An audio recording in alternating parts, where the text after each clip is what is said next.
بسم اللہ الرحمن الرحیم۔ السلام علیکم۔ کسی زمانے میں ایک انتہائی دلیر، شوقین اور اپنے لوگوں کا محبوب بادشاہ ہوا کرتا تھا۔ اسے شکار کھیلنے کا جنون تھا۔ یہ بادشاہ اکثر اپنے درباری وزیروں کے ہمراہ شکار پر جاتا تھا۔ جب وہ جنگل میں نکلتا تو دربار سپاہی اور شکاری سب اس کے ساتھ ہوتے اور اس کے حکم کا انتظار کرتے۔ شکار کے دوران جب کوئی جنگلی جانور سامنے آتا تو وہ اپنی بے مثال بہادری سے شوق سے کھیلتا اور فخر محسوس کرتا۔ اس کی ہر کامیابی پر درباری خوشی مناتے اور اس کے درباری اس کی تعریف کرتے نہ تھکتے تھے۔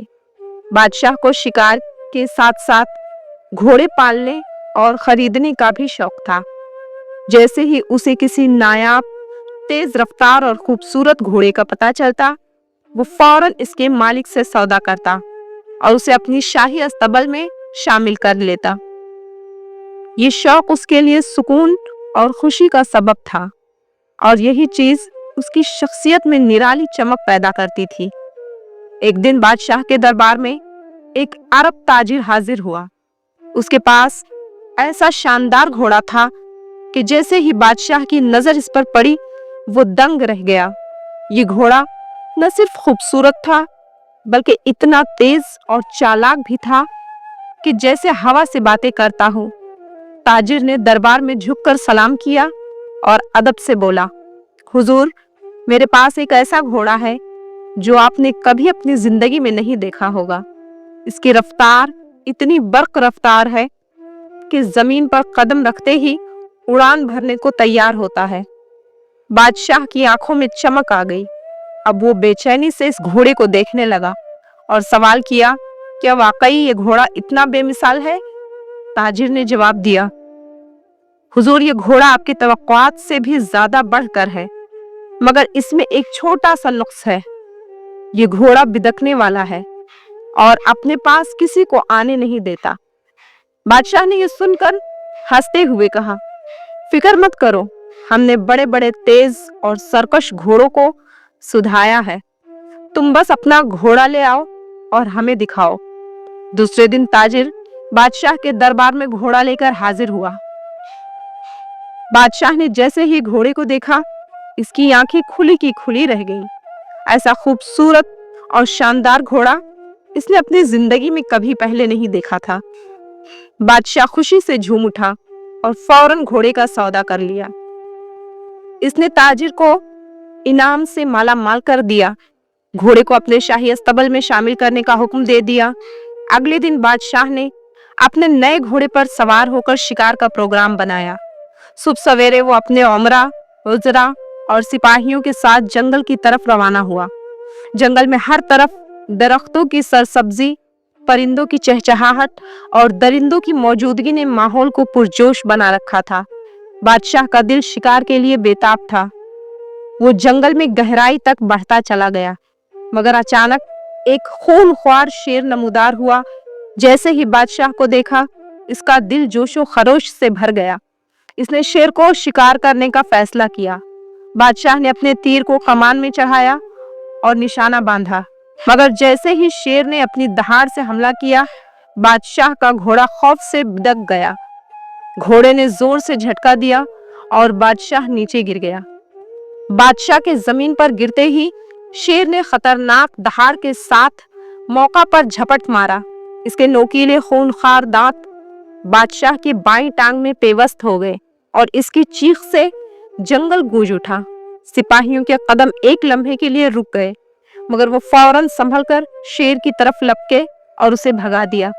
زخم اتنا شدید تھا کہ خون بہتا ہوا نظر آ رہا تھا۔ بادشاہ کو زخمی حالت میں خوف اور تکلیف سے بے حال جلدی سے محل واپس لایا گیا۔ یہ حادثہ اس کے جسم پر تو تھا ہی، مگر اس کے دل و دماغ کو بھی ایک گہرا صدمہ دے گیا جو اس کی زندگی کو ہمیشہ کے لیے بدلنے والا تھا۔ بادشاہ کو واپس محل لایا گیا اور اس کی ٹانگ کا علاج شروع کیا گیا۔ دربار کے بہترین حکیم اور وید بلائے گئے جو اپنے اپنے علم اور تجربے کی روشنی میں بادشاہ کی ٹانگ کو بچانے کی کوششیں کر رہے تھے۔ انہوں نے جڑی بوٹیوں اور دواؤں سے زخم کا علاج کیا اور ہر طرح سے کوشش کی کہ بادشاہ کی ٹانگ ٹھیک ہو جائے، مگر زخم اتنا گہرا تھا کہ کوئی بھی علاج کارگر ثابت نہ ہوا۔ حکیم اور وید نے اپنی طرف سے کوئی کسر نہ چھوڑی، مگر جب ساری کوششیں ناکام ہو گئی تو انہیں ایک تلخ حقیقت کا سامنا کرنا پڑا۔ حکیم اور ویدوں نے آخر کار یہ فیصلہ کیا کہ اگر بادشاہ کی جان بچانی ہے تو اس کی بائیں ٹانگ کاٹنی ہوگی۔ یہ فیصلہ سن کر دربار میں سناٹا چھا گیا۔ کسی کو یقین نہ آ رہا تھا کہ اتنا طاقتور بادشاہ اب ایک ٹانگ کے ساتھ زندگی گزارنے پر مجبور ہو جائے گا، لیکن یہ فیصلہ بادشاہ کی زندگی بچانے کے لیے بے حد ضروری تھا۔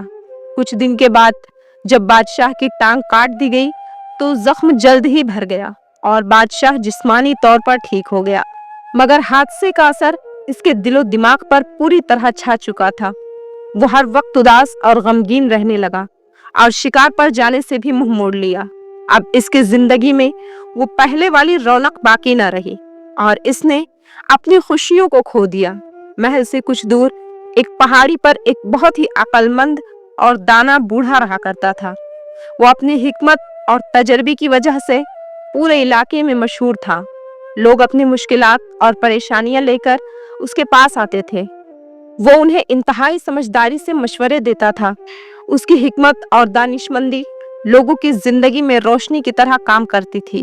ایک دن بادشاہ کے وزیروں نے مشورہ کیا کہ کیوں نہ اس دانا بوڑھے کو دربار میں بلایا جائے، شاید وہ بادشاہ کی اداسی کو دور کر سکے اور اس کی زندگی میں دوبارہ خوشیاں لا سکے۔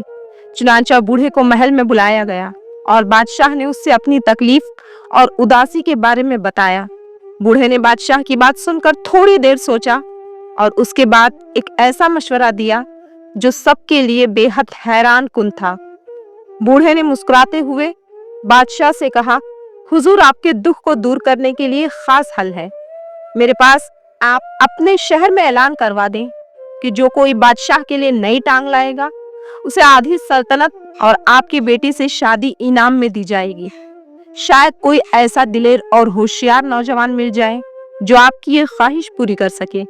بادشاہ کو یہ مشورہ سن کر خوشی ہوئی اور اس نے فوراً حکم دے دیا کہ شہر میں اعلان کروا دیا جائے۔ اگلے دن پورے شہر میں اعلان کرا دیا گیا کہ جو کوئی بادشاہ کے لیے نئی ٹانگ لائے گا اسے بادشاہی نام اور شہزادی کا ہاتھ ملے گا۔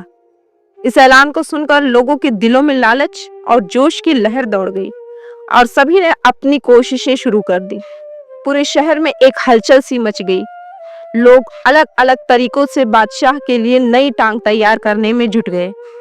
کچھ لوگوں نے لکڑی کی ٹانگیں تیار کی، کچھ نے دھات کی اور کچھ نے تو کپڑے اور روئی سے بھی ٹانگیں بنانے کی کوشش کی۔ ہر کسی کا ایک ہی مقصد تھا کہ بادشاہ کو ایک ایسی ٹانگ فراہم کی جائے جو نہ صرف اسے چلنے میں مدد دے بلکہ اسے اس کے سابقہ خوشیوں کی طرف واپس لے کر آ جائے۔ دربار کے سامنے لوگوں کا ایک ہجوم جمع ہو گیا اور ہر ایک کے چہرے پر بے چینی اور جوش نمایاں تھا۔ ہر کوئی اپنی بنائی ہوئی ٹانگ کو ہاتھ میں تھامے دل ہی دل میں یہ دعا کر رہا تھا کہ شاید اس کی کوشش کامیاب ہو جائے۔ کسی کے چہرے پر امید کی روشنی تھی تو کوئی لالچ کے مارے چمک رہا تھا کہ اگر اس کی ٹانگ منتخب ہو گئی تو آدھی سلطنت اور شہزادی کا ہاتھ اس کا مقدر بن جائے گا۔ درباریوں کی نظریں بھی اسی منظر پر جمی تھیں، جیسے کوئی بہت ہی بڑا معرکہ ہونے والا ہو۔ پہلا شخص دربار میں آیا اور اس نے ایک موٹی اور بھاری لکڑی کی ٹانگ بادشاہ کے سامنے پیش کر دی۔ بادشاہ نے اس ٹانگ کو آزمایا مگر یہ اتنی بھاری تھی کہ بادشاہ کو اپنی جگہ سے ہلنا بھی دوبھر ہو گیا۔ بادشاہ کو یہ ٹانگ بالکل پسند نہ آئی اور اس نے غصے میں آ کر وہی ٹانگ اس شخص کے سر پر دے ماری۔ اس کے بعد دوسرا شخص آیا اور وہ دھات کی بنی ہوئی ٹانگ لے کر آیا۔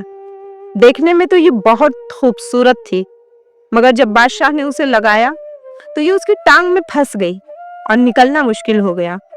دربار میں موجود لوگ حیرانی اور خوف میں مبتلا ہو گئے۔ اس موقع پر درباریوں نے لوہار کو بلایا جس نے بڑی مشکل سے اس دھات کی ٹانگ کو بادشاہ کی ٹانگ سے الگ کیا۔ بادشاہ اس تمام صورتحال سے بیزار ہوتا جا رہا تھا اور اس کا غصہ بڑھتا جا رہا تھا۔ اسی طرح مختلف لوگ عجیب و غریب ٹانگیں لے کر آتے رہے